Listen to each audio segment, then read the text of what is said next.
ക്ലബിൽ നിന്നൊക്കെ എല്ലാ ദിവസവും വെള്ളിയാഴ്ച നീ പോയാൽ മതി, വെള്ളി ശനി ഞായറൊക്കെ ആരെങ്കിലുമൊക്കെ സെറ്റാവും.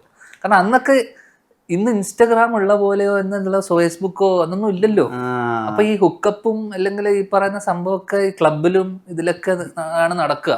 ഫ്രണ്ട്സിന്റെ ഫ്രണ്ട്സ്, കോമൺ ഫ്രണ്ട്സ്, ഇത് പിന്നെ സിംഗിള് അങ്ങനത്തെ സാധനം, കമ്മിറ്റഡ് എന്ന് പറഞ്ഞ സാധനമൊന്നുമില്ല.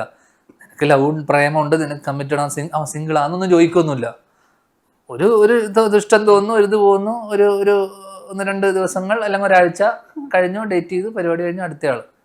എന്റെ കോളേജിലൊക്കെ ആകുമ്പോ ഇത് തന്നെ. ഇതിലിപ്പോ പ്രത്യേകിച്ച് അങ്ങനത്തെ ഫീലിങ്സ് ഒന്നുമില്ല, ആർക്കും ഇല്ലായിരുന്നു.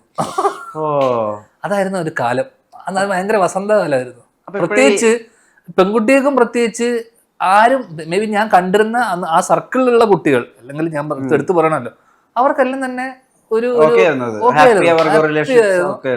അതൊക്കെ ഭയങ്കര ഓപ്പൺ റിലേഷൻഷിപ്സും